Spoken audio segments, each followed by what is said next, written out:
좀 이렇게 스트레칭도 하고 해서 지루하지 않게끔 잘 체력 관리 잘 하시고. 자, 이제 오늘의 마지막 시간이죠. 46페이지요. 자, 46페이지 위에 있는 표가 바로 회계정보 이용자를 두 개의 그룹으로 정리한 표이다, 이런 얘기입니다. 그래서 외부 정보 이용자로서는 이와 같이 다양한 이용자들이 있어요. 주주나 투자자, 우리 회사에 자금을 투자한 사람들, 주주는 주식을 보유하고 있는 사람들, 주주나 투자자가 우리 회사의 회계 정보를 이용하는 이용자들이죠. 채권자, 은행 같은 데서 돈을 빌리잖아요. 그러면은 우리는 채무자가 되고요. 빚쟁이. 채권자는 받을 권리가 있는 사람, 은행이 우리 회사의 채권자가 되는 겁니다.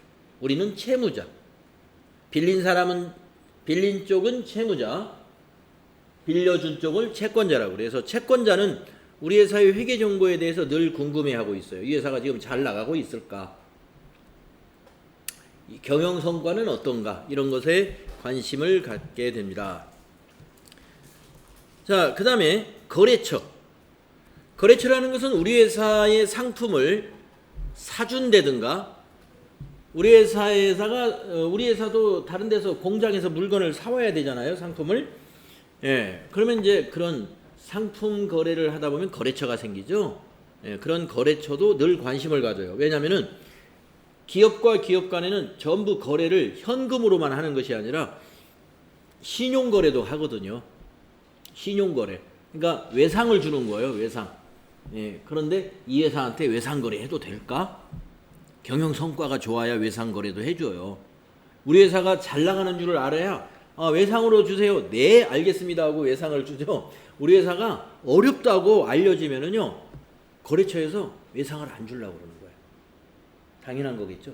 외상을 줬다가 그 회사가 돈이 하나도 없어서 못 받게 되면은 어떡합니까? 그러니까 거래처도 우리 회사의 회계 정보를 늘 관심 있게 보고자 한다는 거죠. 그 다음에 정부는 말이죠. 이제 우리 회사에서 정부하고 무슨 관계가 있어요? 정부는 과세 당국이에요. 정부가 어떻게 운영을 하냐면요, 개인들이 내는 세금도 있지만 법인이 내는 법인세도 굉장히 중요한 세금이거든요. 그러면 법인이 법인세를 많이 내려면 어떻게 해야 될까요? 기업이 영업이 잘 돼야 되겠죠. 왜냐하면 이익이 많이 난 거, 이익에 대해서 세금을 내는 거예요. 이익에 대해서. 그러니까 우리나라 국내 기업들이 이익을 많이 내야 국가의 세수가 늘어나서 예산을 마음대로 집행할 수 있고 나라가 부자가 되는 거죠. 그러니까 기업의 회계 정보에 대해서 정부가 관심을 안 가질 수가 없는 거죠. 그 다음에 일반 대중, 여기 있는 사람들 말고 나머지 사람들도 잠재적인 우리 회사의 투자자들이라고 볼 수도 있어요. 그리고 반드시 투자를 해서 어떤 회사의 재무 정보에 대해서, 회계 정보에 대해서 관심이 있는 것이 아니라요, 우리가 공동체잖아요. 국가라는 공동체. 내가 편히 살려면 국가가 편해야 됩니다. 국가가 편하려면 국가의 경제나 또 국방이나 이런 또 요즘에 이제 남북관계 평화를 유지한다는 거. 만약에 언제 전쟁이 날지 모르고 미사일이 언제 여기 우리 집으로 떨어질지 모른다 그러면 여러분 마음 편히 살 수 있나요? 못 사는 거죠. 그러니까 일반 대중들도 항상 국가에 대해서 생각을 하잖아요. 마찬가지입니다. 경제에 대한 생각, 일반 대중들도 관심이 높아요. 그래서 아마 여러분이 딱 TV를 볼 때 아마 이번 주 말이나 다음 주 초에 분명히 이런 뉴스가 나올 거예요. 이제 상반기가 끝났잖아요. 그러면은 반기 결산을 해요. 기업들, 큰 기업들은 반기로 회계 처리를 해요. 회계 결산. 그래가지고 삼성전자의 영업이익이 반기 결산 결과 몇 조가 달성되었다. 이 몇 조는 전기에 비교했을 때 증가했는가 감소했는가, 이런 것이 빅뉴스거리가 됩니다. 대개 삼성전자를 비롯해서 어떤 회사들이 나오냐면은 자동차 회사 중에 현대, 기아 자동차, 네, 큰 기업이잖아요. 그 다음에 또 반도체 기업으로서는 이천 지역에 있는 하이닉스도 무시 못하죠. 이런 기업들, 그런 기업들은 뉴스거리예요. 9시 뉴스에 나올 정도예요. 온 국민이 다 보는 뉴스 시간에 영업이익에 대해서 뉴스거리가 된다. 왜냐하면 일반 우리 국민들이 다 국가 경제에 대해서 관심이 다 있기 때문에 대기업의 경영 성과라는 것은 그게 대부분 다 국가의 세수하고 연결이 되는 거예요. 이익이 많이 나야 세금을 많이 낸다, 이런 말씀이죠. 자, 일반 대중, 그래서 외부 정보 이용자는 수도 없이 많다. 자, 그러면 내부 정보 이용자는 간단하죠. 경영자하고 근로자. 네. 경영자는 자기 성적표예요. 아까 말씀드린 대로 회계의 목적 중에 위탁자가 위탁한 자산을 가지고 어떤 성과를 냈는가, 수탁자의 성적표를 만들어내는 것이 바로 회계의 목적이라 그랬습니다. 그러니까 경영자는 자기 성적표이기 때문에 엄청나, 아마 매일매일 관심이 있을 것이고, 항상 회계 처리, 월 마감을 했다든지 반기 결산이나 분기 결산을 했으면 경영자, 대표이사에게 늘 결제를 받겠죠. 항상 알고 있습니다. 그리고 근로자도 우리 회사의 회계 정보에 대해서 항상 관심을 가지고 있습니다. 노동자와 경영자, 즉 노사 간에 1년에 한 번씩 임금 협상 같은 걸 하죠. 노동조합하고. 그러면 임금 협상을 할 때 만약에 우리 기업이 작년에도 손실을 받고 그 전에도 손실을 봤어요. 그러면 그 노동 생산성을 좀 더 증가시켜 가지고 이익을 내야 급여를 좀 올려달라고 할 수 있는 여건이 되는 거죠. 회사가 어려운 걸 뻔히 알면서 급여만 올려달라고 하면 회사 망해도 좋다는 그런 얘기 아니겠습니까? 말이 안 되죠. 그러니까 근로자는 뭐예요? 이제 조합을 생각하시면 돼요. 노동조합. 물론 근로자 한 사람 한 사람도 관심이 있겠지만, 우리가 기업하고 어떤 연봉을 결정한다든가 이런 것들이 전부 다 이 경영 성과하고 비례하는 거예요. 경영 성과가 좋아지면 연봉 협상을 좀 높게 할 수도 있고, 노동조합하고 또 연봉 인상률에 대해서 높게 얘기할 수 있다, 이런 얘기죠. 그래서 회계정보 이용자는 내부 정보 이용자와 외부 정보 이용자로 크게 나누어지는데, 이것이 밑에 회계의 분류에서 이게 큰 차이가 납니다. 무슨 차이가 나냐면, 이 재무회계, 우리가 배우는 건 이 재무회계를 공부할 거예요. 이 재무회계는 주로 정보 이용자가, 외부 정보 이용자가 볼 수 있도록 자료를 만들어요. 외부 정보 이용자가 쉽게 이해할 수 있도록 만든다, 이 말이에요. 그러면 외부 정보 이용자는 아까 보셨다시피 국가, 주주, 채권자, 그 다음에 일반 대중까지 전부 해요. 그러면 누구든지 볼 수 있게 만들려면 어떻게 해야 돼요? 그 재무제표가 어떤 표준화가 되어 있어야 되겠죠? 알 수 없는 용어를 막 써놔요. 그러면 무슨 말인지 모르니까 대중들이 보고 이해를 못해. 그래서 재무회계는 회계 원칙이라는 게 있어요. 회계 원칙, 기업회계 기준이라는 게 있어요. 기업회계 기준. 더 자세히 말하면 회계 원칙이 기업회계 기준이라고 합니다. 기업회계 기준. 비상장 기업이 훨씬 많죠. 우리나라의 법인 중에. 비상장 기업은 우리나라의 기업회계 기준. 상장 기업은 외국인도 투자를 하기 때문에 국제회계 기준을 써요.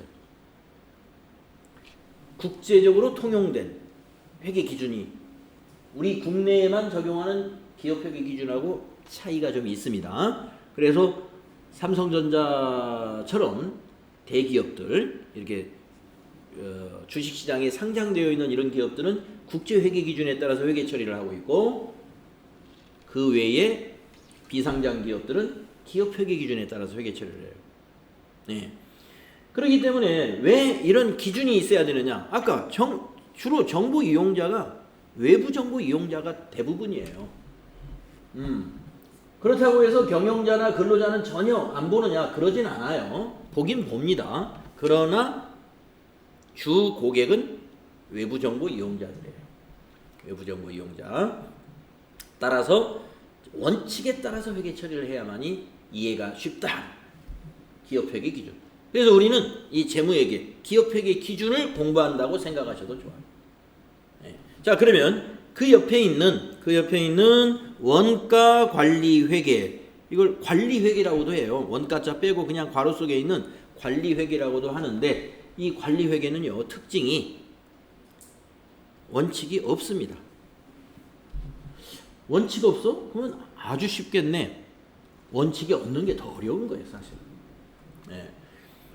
여러분 있잖아요. 회사에 입사해가지고 어떤 일을 주면서 일을 하라 그래요. 어떻게 해야 돼요? 몰라. 알아서 해. 그럼. 나도 모르는데 알아서 하라. 이건 너무 어려운 겁니다. 그런데 어떻게 할까요? 그랬더니 어떤 매뉴얼을 딱 주는 거예요. 이렇게 하는 거야. 이렇게. 네. 그럼 매뉴얼 보고 그대로 하면 돼. 너무 쉬운 거죠. 그러니까 재무회계는 매뉴얼이 있다 이거예요. 매뉴얼. 그 매뉴얼을 우리가 배우는 거고, 원가관리회계는 매뉴얼이 없는 셈이에요. 일정한 원칙은 없어요. 그러면 이제 이거 누가 보는가 볼까요? 내부 정보 이용자, 경영자가 주로 봐요. 근로자나 노동조합이나 경영자. 그러면 사장님한테 내가 우리 회사 관리회계 담당자야. 그래서 사장님이 뭔 지시를 내렸어요. 자, 이번 달, 지난 6월 달 우리 회사 땡땡 제품이 있는데 그 땡땡 제품 원가 계산 좀 해가지고 와봐. 다음 주 금요일까지. 일주일 시간 주고. 원가 계산 나한테 보고 좀 하래. 원가 계산? 일정한 기준 없지? 내가 마음대로 막 계산해요. 그랬다가 갖다 보고하면 사장님이 난리 나겠죠? 이걸 원가 계산이라고 했냐고. 기준이 없으니까 뭐 아무렇게나 만들어도 된다는 게 아니라는 얘기입니다. 얼마든 응용한다는 거예요. 응용이라는 건 뭐예요? 기본 기술에서 나오는 거죠. 기본 기술에서. 여러분 우리가 뭐 수학 같은 거, 국어나 수학 같은 거 굉장히 중요하다고 얘기 들어보셨나요? 우리가 이제 어떻게 생각하면 국어, 수학 이건 물론 너무 높은 수준의 국어라든가 또 수학도 너무 높은 수준의 수학은 필요 없습니다. 그러나 우리가 일상생활하는 데 있어서 더하기 빼기 곱하기 나누기가 제대로 안 된다든가, 또 국어 올바른 말하기가 제대로 못한다든가, 맞춤법에 따라서 쓰기를 제대로 못한다든가, 읽기가 제대로 안 된다든가, 이러면은 우리 생활이 얼마나 불편합니까? 모든 부분에 다 그게 토대가 되는 거예요. 국어 수학이. 자, 바로 관리회계라 하는 것은요, 이 오른쪽에 있는 이 재무회계를 기반으로 해서 응용하는 거예요. 응용. 그래서 기준이 없다 그래서 회계 공부 안 하는 사람들이 관리회계를 할 수 있느냐? 못합니다. 그래서 이거는 응용회계라고 보시면 돼요. 자, 그러면 또 세무회계도 뭐냐? 이것도 응용이에요. 세금을 내는 것이 세무회계거든요. 텍스 어카운팅. 아까 TAT라는 거 우리 자격증이 있었죠. 여러분 TAT 2급 시험 볼 거잖아요. T, 텍스, A, 어카운팅. 이게 세무회계란 말이에요. 그 옆에다가 테크니션 넣으면 기술자가 돼요. 세무회계 기술자. 그래서 TAT 2급 이렇게 불렀던 거예요. 그 다음에 아까 FAT 1급, 지금 여러분이 가지고 있는 수험서가 FAT 1급이죠. 파이낸셜, 어카운팅, 뒤에 T를 넣어서 테크니션, 기술자. 그래서 FAT 이렇게 되는 겁니다. 자, 근데 세무회계 볼까요? 세무회계는 누가 보는 거냐면 과세관청, 세무서, 그러니까 국세청, 세무서, 시청의 세무과, 거기에서 보는 거예요. 그러면 작성 기준이 뭐에 따라서 작성을 하냐면 법인세법, 소득세법, 부가가치세법 등 거기 다 모든 세금에는 세법이 있어요. 세법. 부가가치세 신고 납부는 부가가치세법에 따라서, 소득세법에 신고 납부는 소득세법에 따라서, 법인세법에 신고 납부는 법인세법에 따라서, 양도소득에 관한 것은 양도소득세법에 따라서, 상속세는 상속세법에 따라서, 모든 세금에는 법이 있어요. 그래서 세법을 공부하는 게 세무회계예요. 세법을 공부하는 게. 그런데 이 세금, 예를 들어서 법인이 법인세를 내야 된다. 그러면 이익을 계산해야 되잖아요. 이익 계산을 뭘로 해야 돼요? 이게 재무회계가 기초가 돼요. 여기 손익계산서로 계산을 해서 법인세법에 따라서 그걸 조정을 해요. 예, 조정해가지고 세금을 내요. 법인세를. 자, 그래서 우리가 지금 여기에서는 중요한 회계 3개만을 예를 들었습니다만은 모든 회계 이외에도 뭐 여러 가지 회계가 있을 수 있습니다. 예, 아까 우리 능력 단위에 비영리 회계라고 저기 저 벽에 있는 거 보시면 비영리 회계도 회계죠. 예, 비영리 회계는 범위가 굉장히 큽니다. 어디를 비영리 회계라고 하냐면 영리를 목적으로 하지 않는 기관의 회계예요. 그러면 예를 들면 국가, 예, 우리 이천에도 관공서가 있죠. 이천경찰서, 이천세무서, 이천시청 이런 데는 이익을 회사가 아니죠. 국가기관이죠. 근데 국가기관도 수입과 지출이 있어요. 거기도 회계를 해야 돼요. 그게 정부 회계예요. 비영리 회계에 포함이 되죠. 그 다음에 우리가 다녔던 학교, 중학교, 고등학교 이런 데도 수입과 지출이 있죠. 거기도 회계를 해야 돼요. 예, 그건 이제 사립학교면 사립학교 회계, 국공립이면 국공립 회계. 그게 비영리 회계입니다. 그 다음에 무슨 YMCA, 이천문화원 이런 비영리 기관들이 또 많이 있습니다. 그런데도 비영리 회계 기준에 맞추어서 회계 처리를 하는 거예요. 모든 기관이 다 회계를 하고 있어요. 그래서 비영리 회계는 또 그런 부분이에요. 그러니까 비영리 회계도 재무회계를 공부한 사람이 비영리회계를 추가적으로 좀 공부해서 할 수 있는 거예요. 세무회계도 마찬가지고 관리회계도 마찬가지다. 네. 따라서 우리가 지금 회계에 입문을 하는 사람은 무엇부터 입문을 한다? 바로 재무회계부터 입문을 한다. 그래서 여러분은 이 재무회계하고 세무회계 여기에서 법인세법하고 부가가치세법을 공부할 거다. 이런 얘기입니다. 자, 그러면 이제 동그라미 5번에 회계의 기본 가정, 이제 여기 이제 본격적으로 이론이 나오는데 우리가 어떤 가정을 하자 이거예요. 가정. 이렇다고 보자. 가정합시다. 이런 얘기예요. 가정하자. 네. 이렇게 이렇다고 보자 이겁니다. 자, 회계는 일정한 가정하에 이루어지는데 이 기본 가정 중에 가장 중요한 것은 다음과 같다 해서 한 3가지 정도 나올 것 같습니다. 첫째, 기업 실체의 가정이다. 무슨 말이냐? 기업을 소유주와는 독립적으로 존재하는 회계 단위로 간주를 해야 된다. 이건. 네. 그래서 우리가 기업, 우리 주식회사를 법인이라고. 법인. 네. 우리가 개인하고 법인이 구분을 하잖아요. 개인 사업자, 법인 사업자. 예. 그러니까 바로 법인 사업자가 기업과 소유주가 완전히 독립적입니다. 예. 자, 법인 사업자 하면은요. 법인 사업자 하면은 회사 돈을 사장님이 마음대로 주머니에 넣어 가지고 가면 안 돼요. 왜? 그건 소유주하고 기업을 독립적으로 보지 않은 판단이에요. 회사 돈이 내 돈이라고 생각하는 거. 이건 큰 실수. 예. 그렇게 생각하고 그렇게 썼다가 큰 기업의 회장님들이 어떻게 됩니까?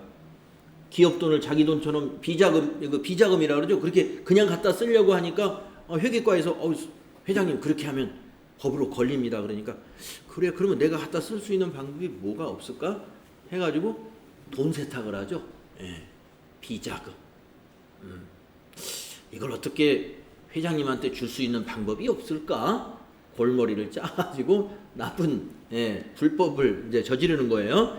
왜 그러냐면 만약에 기업과 소유주가 독립적인 존재라는 것을 회계의 기본 전제로 하지 않는 거라면은 기업회계 기준이 그렇지 않다면 뭐 마음대로 해도 되죠. 그러나 그렇지 않습니다. 기업과 소유주는 완전히 독립적이다. 네. 그 다음에 하나의 기업을 하나의 회계 단위의 관점에서 재무 정보를 측정하고 보고를 하게 됩니다. 하나의 기업이 하나의 회계 단위다 하는 게. 그러니까 우리가 회사가 말이죠. 무슨 그룹 하면은 우리나라 그룹 회사들이 몇 개 있잖아요. 큰 기업들. SK도 여러 가지 그룹이 있죠. 여기 반도체도 지금 하고 있지만은 SK가 반도체만 하는 게 아니라 통신 사업도 하잖아요. 예. 그리고 그것만 하는 게 아니라 여러분 알아보면 SK가 다양한 부분에서 사업을 해요. 그러니까 SK 그룹 하나를 전부로 봐가지고 회계 처리를 하는 게 아니라 전부 회사 하나하나. 하이닉스는 하이닉스, 통신은 통신.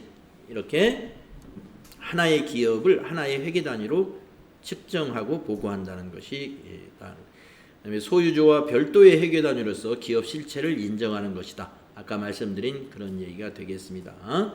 그래서 우리는 회계의 기본 과정의 첫 번째 기업 실체의 과정을 얘기한 거예요.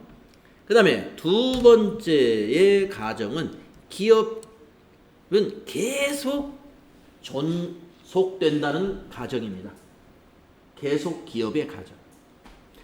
우리 인간은 말이죠. 아무리 돈이 많은 사람이라 하더라도 나이가 들면 다 죽어갑니다. 그죠? 인생은 유한한 거예요.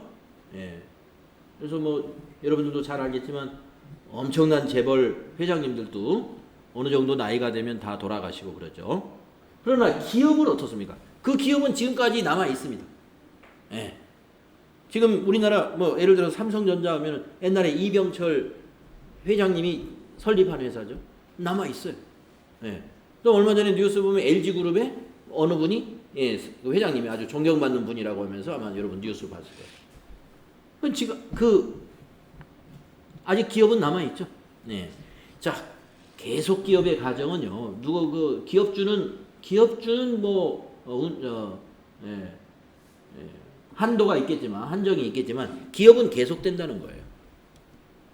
그러면 이게 회계 처리하고 무슨 관계가 있느냐?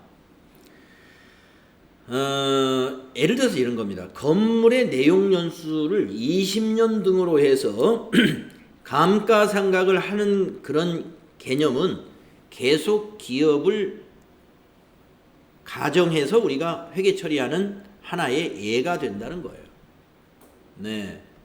이게 무슨 말이냐? 여러분들이 이제 감가상각이라는 개념에 대해서 곧 배우게 되는데, 만약에 우리 회사가 아주 큰 기업인데 건물을 100억짜리 건물을 하나 샀어요.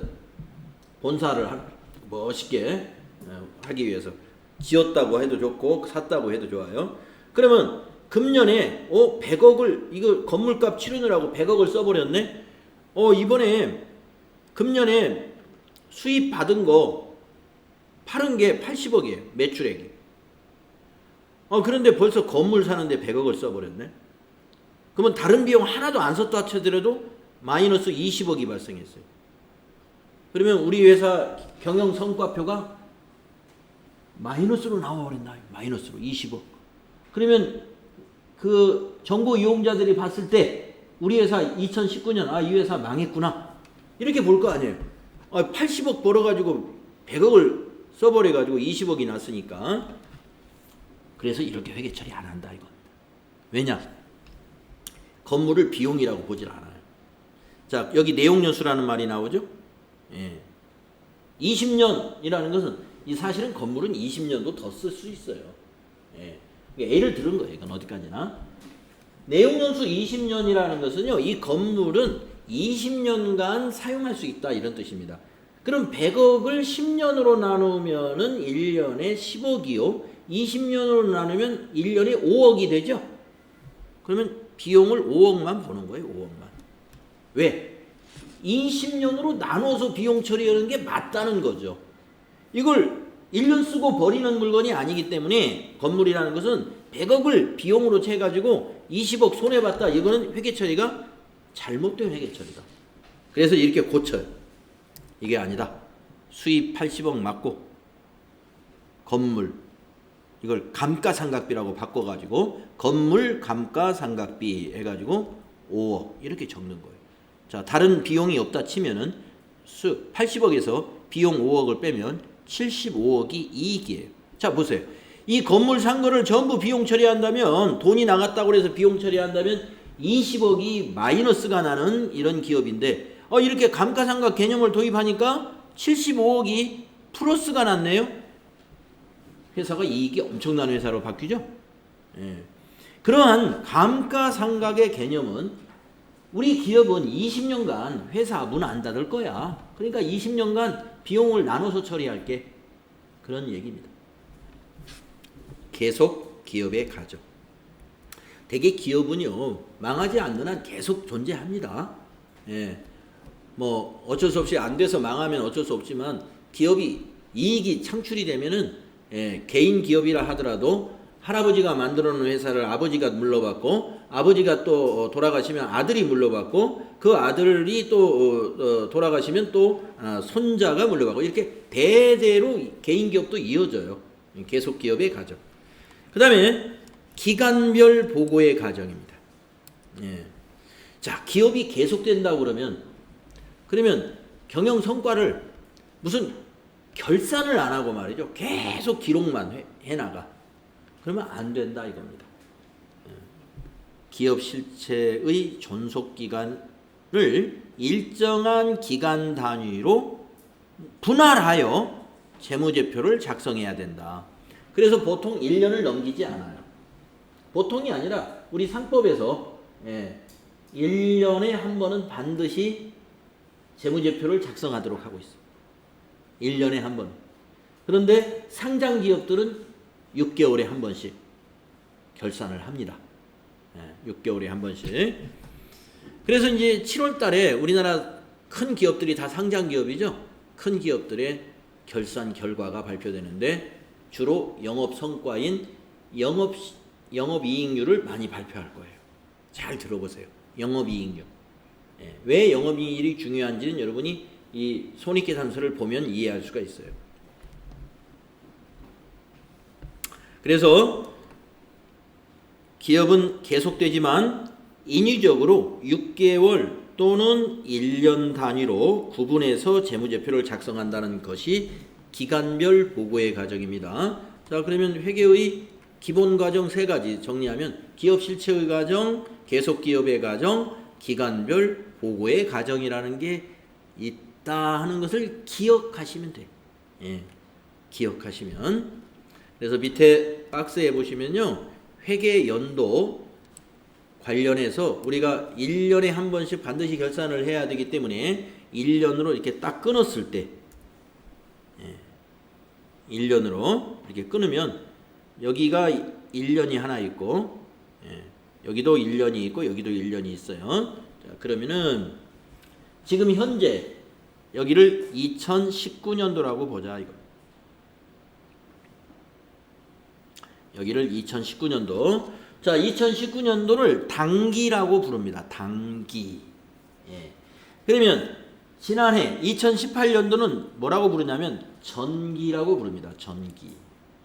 그러면 내년 2020년도 이제 6개월밖에 안 남았어요. 네. 차기라고 부릅니다. 예. 차기.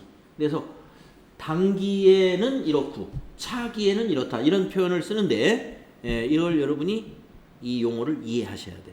차기는 내년, 당기는 현재, 전기는 지난해를 가리키는 용어입니다. 그리고 기초와 기말이라는 말을 쓰는데 기초라는 것은 그 기간에 1월 1일이 기초예요. 그러면 기말은 뭐냐? 그 기간에, 그 회계 기간에 말일날 12월 31일을 기말이라 그래요. 우리가 월초, 월말이라는 말도 많이 쓰죠. 월초, 어제 그제가 월초였죠. 7월 1일이 월초. 월말 7월 31일이 월말. 네, 월초 월말 하듯이 기초 기말. 예, 기초 단기의 1월 1일. 단기의 기말은 단기의 12월 31일이요. 전기의 기초는 2018년 1월 1일이요. 전기의 기말은 2018년 12월 31일이 전기의 기말일 것이다. 이런 것을 여러분이 이런 용어를 먼저 이해를 해야 되겠습니다.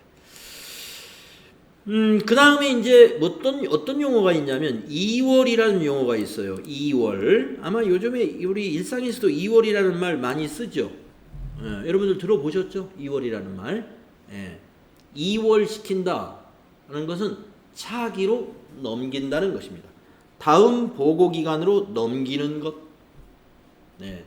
이제 아까 자산부채 자본 잠깐 얘기했잖아요. 여러분 자산부채 자본 차기로 넘길까요? 차기로 안 넘길까요? 아까 자산, 아까 그 예금 통장에 있는 거 집 가격, 그 다음에 부채, 은행에서 빚낸 거 이런 것들, 그게 자산 부채, 그 다음에 그거 뺀 것이 내 자본인데 차기로 넘어갈까요? 차기로 안 넘어갈까요? 넘어가죠. 예. 빚이 안 넘어간다면 어떻게 너무 좋겠죠. 12월 달에 잔뜩 대출 받아놓고 새해가 되면 제로 다시 시작한다 그러면 너무 좋겠죠. 근데 그렇지 않아요. 2월이 됩니다. 자산부채 자본은 그건 2월이 돼요. 그런데 여러분 한번 수익과 비용 볼까요? 예, 아까 우리 회사가 매출을 해가지고 80억을 팔았어요. 이게 수익이. 예, 수익. 그 다음에 금년에 비용 5억만 썼어요. 5억만. 그래서 이익이 75억이 났어요. 아까처럼. 자, 이 수익 비용이 이게 해가 바뀌었습니다. 차기에 2020년에 1월 1일부터 수익을 80억부터 계산합니까? 그때부터 1원부터 다시 시작합니까? 예, 다시 시작하죠. 예, 수익이나 비용은 회계 기간이 바뀌면 다시 전부 제로. 2월이 없어요. 예, 그래서 2월이라는 개념에 대해서 여러분이 여러분도 그렇잖아요. 뭐 여러분 요금제, 통신 요금제 중에 데이터 이번 어떤 요금제는 당월의 데이터 미사용량을 차기로 2월씩 주는 그런 요금제도 있고, 어떤 요금제는 안 쓰면 그냥 제로. 다음 달부터 또 그거 해야 돼. 요금제가 그렇게 있단 말이에요. 바로 우리 회계에서도 수익과 비용 이거는 2월이 안 돼요. 네, 그 기간으로 그냥 땡.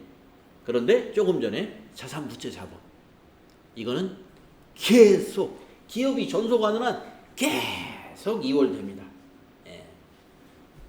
자, 그래서 자산부채 자본은요 전기 2월이라는 게 있어요. 전기에서 단기로 2월 된 것을 가리키는 말이에요. 예. 전기에서 단기로 2월 된 거. 예. 그 다음에 차기 2월이라는 말이 있어요. 이거는 단기에서 차기로 2월 되는 거. 예. 그러니까 전기 2월은 전기에서 넘어온 거, 차기 2월은 올해 잔액이 내년으로 넘어가는 거. 그런 용어를 우리가 알아두자는 겁니다. 자, 그리고요 앞으로 이 발생주의라는 말 아주 많이 나올 겁니다. 우리 기업 회계는요 발생주의에 따른 회계 처리를 할 거예요. 발생주의에 따른 회계 처리. 그래서 발생주의 개념에 대해서 다음 시간에 이 표가 뒤에 있는데, 발생주의에 비교되는 개념이 현금주의라고 하는 게 있어요. 그래서 우리가 발생주의와 현금주의에 대한 개념 정리를 이 표를 가지고 이 사례를 가지고 좀 설명을 해야 되니까 오늘은 여기 접어두시고요. 다음 시간에 48페이지 상단에 있는 이 표부터 설명을 하도록 그렇게 하겠습니다.